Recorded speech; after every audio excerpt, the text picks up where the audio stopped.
Welcome back to part 2 of our conversation with designated drinker and the co-founder of Alexandria Women for Good, Laura Turner. So if you've missed any of part 1, you need to go back and belly up back to that bar and give it a listen first.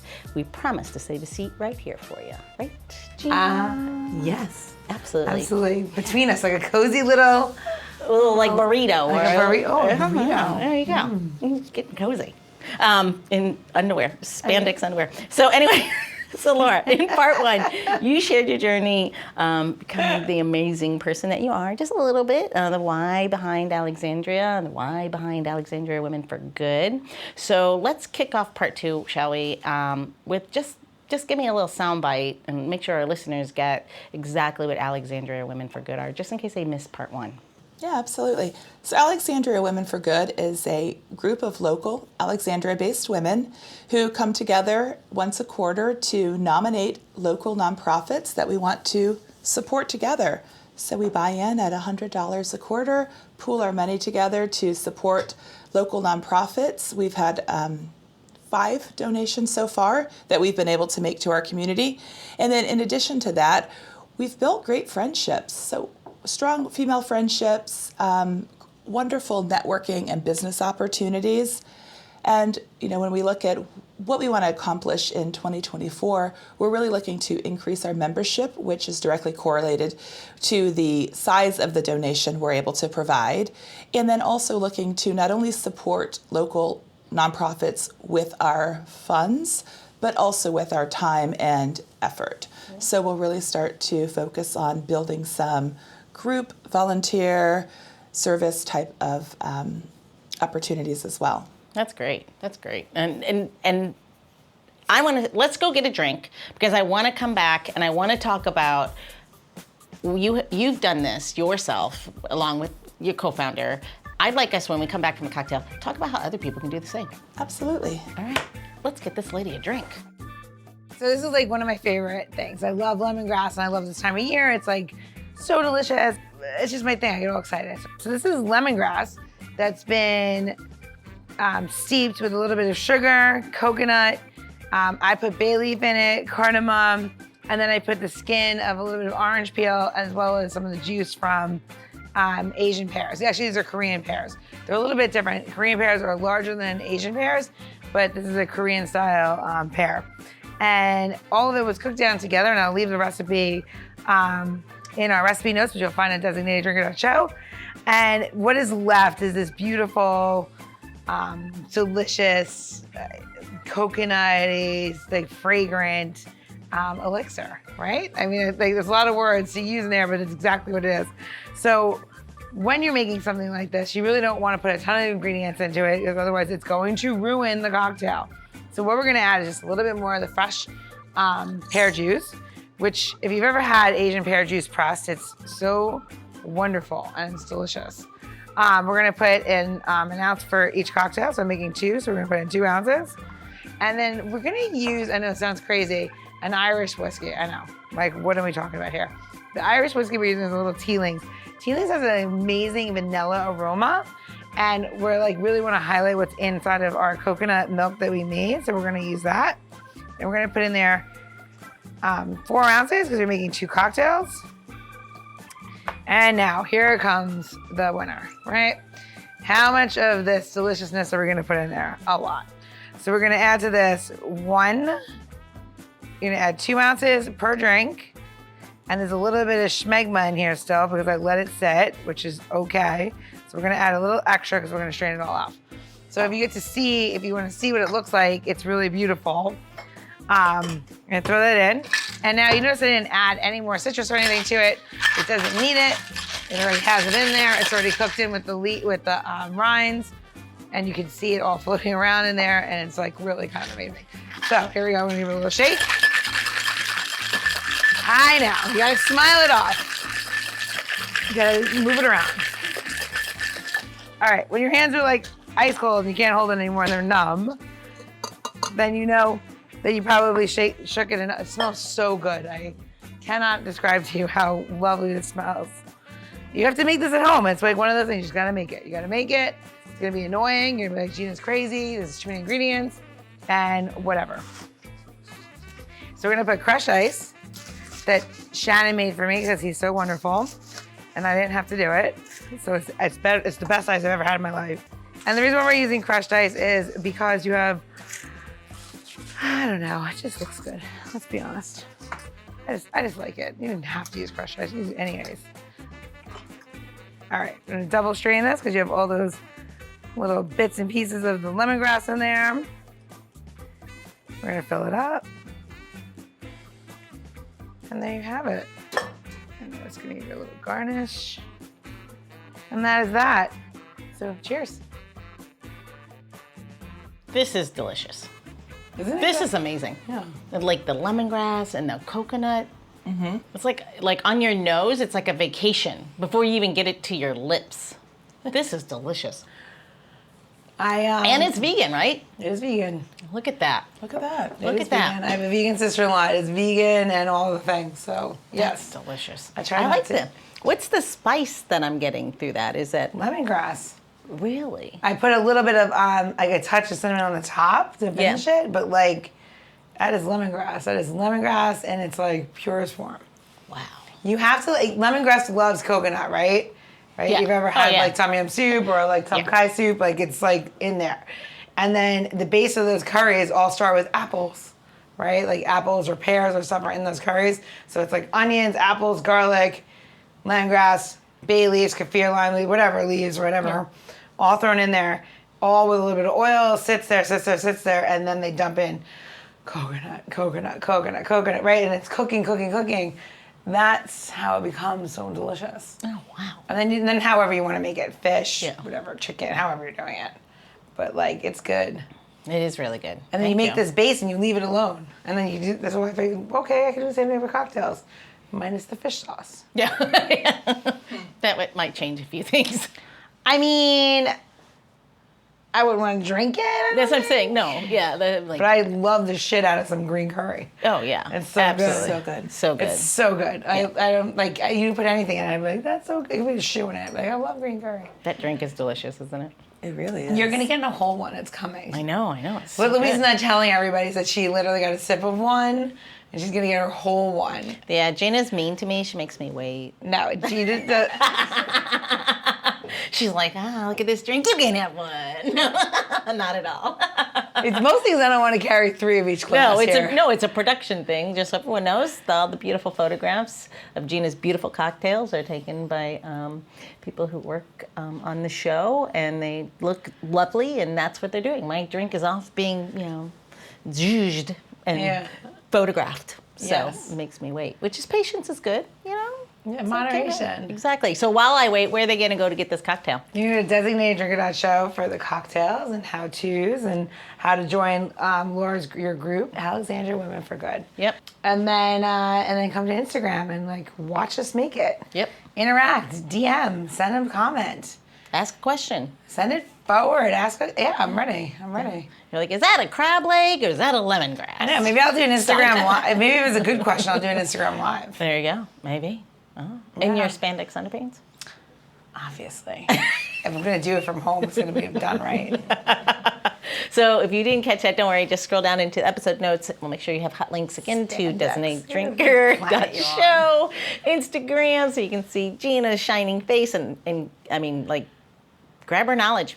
And then we'll also, like Gina said, make sure there's a link to the larger group for Alexandria Women for Good is, please tell us what that is. I know it's a part of a larger organization, correct? So in case somebody wanted to start their own, which is what I said, I wanted to come back and talk about that. Yeah, absolutely. So we leverage the Grapevine platform, and we are our own group, but the Grapevine platform, we use that for everything. It's a wonderful, robust platform built and geared towards giving circles that support 501c3 organizations. So the way we use it, you can go in there, anyone can go to grapevine.org, leverage the platform, and then can go ahead and create their group in there, start sending that out. We built our initial founding members. We reached out to them through social media. So we leveraged LinkedIn, we leveraged Facebook, Instagram, just to kind of get the word out. So we drive everything back to the Grapevine platform. That's also where we collect our donations. So each member, as I mentioned, donates $100 a quarter to be able to join our group, to be able to vote, to be able to nominate nonprofits, et cetera. So we don't handle any money. We don't take care of that. It's all done through the platform. If you donate $100, the entire $100 goes towards Alexandria Women for Good, and then in turn the local 501c3 that we decide to support that quarter. In addition to the $100, there's the option to pay an additional $15 to support the platform. So that's how we keep running.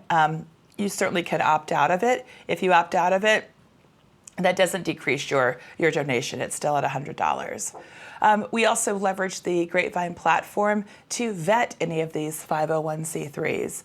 So we use, the platform pulls in information from both GuideStar and Charity Navigator. And that's where you'll see the information, who the officers are for that particular nonprofit. You'll see any of that information, what they support, when they were founded, any of that. So we pull from there, and that platform actually vets for us to ensure that this is a fully vetted. That's great. Organization that we're supporting. And then even, for us, when we go through the administrative process, after we've decided which nonprofit will support that quarter, even the check is handled through there. And, it's typically an ACH transfer, but we don't touch any of the money. There's none of that. All the administrative stuff is done through the platform. And it's super easy to use. That's great. I like that way better. Yeah. It's so easy. That's like half the battle. It's like you take money and then you have to give it back to somebody else, and then you have to technically put it on your taxes if you take money and donate it or whatever. Mm-hmm. It's crazy. So that's cool, right? Yeah. I didn't even know that existed. Yeah, there's so much that you do, that you yourself do, Gina, to help others. It'd be interesting if that is something that. You want me to start a group on top of being on Share Strength? You're crazy right now. I don't sleep as it is. I'm taking a nap in a room. No, I'm saying you do so many things for so many others. Yeah. As I'm saying is if you had that mechanism to help you in some of the other things that you've done, that you've been a part of so many things. Yeah. Had you known. It'd be so much easier. Yeah. Yeah, not having to hire an accountant or attorney to do the stuff for you. Yeah. That'd be really nice. Absolutely. I guess, did AI come up with that? Because I like it. I'm obsessed with AI. Are you? So that's my day job. It's crazy. It's insane what you can do on all of these AI platforms. Yeah, it was actually built out of Harvard Business School several years ago. Yeah. We use it for everything, all the communication. So if we have events or happy hours, everything's handled through that platform. We leverage it for our communications. That's true. Yeah, all of the really voting, all the voting is done through that, and the announcements, and that's it. So because when we go to vote, you can see the organizations, and then you can click and find out more about them, or you can even donate directly to the organizations too, which allows you to do that, which I thought was kind of cool. You can. So, This is crazy. I know. I told you it was a fun little. Yeah, I like it. Yeah. So it's a really nice group, and like I said, the reason why I wanted Laura to talk about the fact that anyone could really do it. It doesn't take as much as one might think to be It able really to. doesn't. It doesn't. That's great. So, Alex, are you going to do one? What is that called when you just break the camera wall? Was it the fourth wall? Fifth wall. Fifth wall? Fourth wall? I don't know. Third wall? I have no I idea. break it all the time. I have no idea what any of you are talking about. Let's ask the last question. Where are we at? So one last thing. So, any organization can be considered, correct? Yes. The guidelines that we developed upon the inception of the group was that we were going to support local nonprofits. In our initial meeting, there was some conversation. Well, hey, we're in the DMV, right? I can be to Maryland and DC quicker than I can be to most of Alexandria. So there was kind of the question around, do we only take local Alexandria nonprofits? Do we look at the DMV? What we don't support are these really, really large organizations that are on a national scale. Because if you think about it, if we're raising $10,000, $11,000, certainly the aspirations are to grow that larger. But that still doesn't mean a lot to these huge national organizations. When we look at these hyper-local Alexandria or even local Northern Virginia DMV-based organizations, that's where we really start to make a difference. So that's where our donations go significantly further. But yeah, you can nominate anyone as long as they are a vetted 501c3. And again, the Grapevine platform does that for us. Yeah. And you can nominate anyone. That's awesome. That's awesome. Absolutely. I love that. Yeah. I was just thinking, like, I know who I would nominate. I like the Dress for Success when they take the women in shelters and they dress them for work. That's my favorite. Like, I really love on a local level. Like, those are really, like, community clothes that go back to the community. I love that. Yeah. Yeah, I did that when all the clothes came back.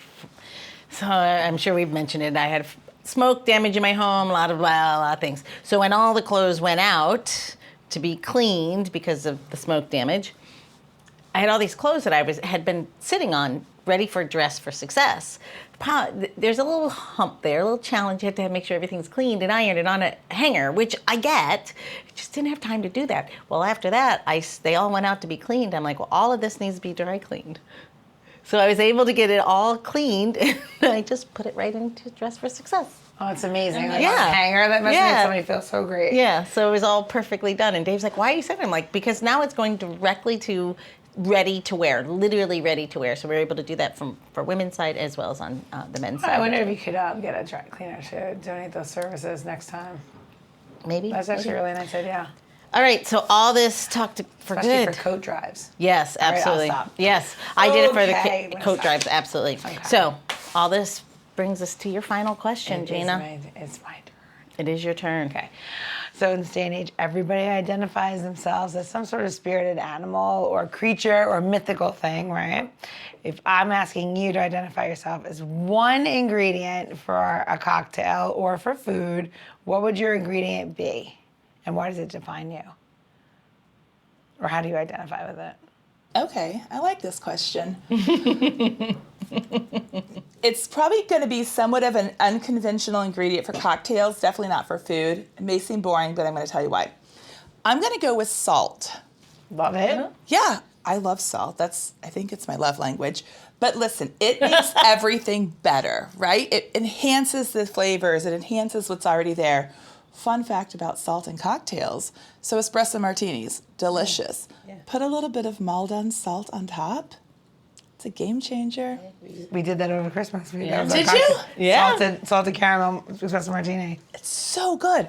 Yeah, so I think that salt, the foundation that's there, just make it better.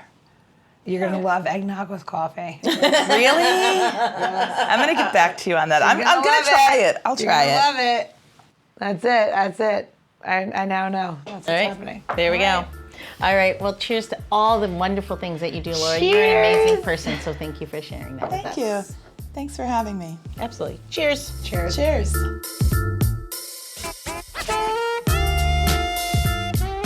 The Designated Drinker Show is produced by Missing Link, a Latino-owned, strategy-driven, creatively fueled production co-op. From ideation to creation, we craft human connections through intelligent, engaging, and informative content.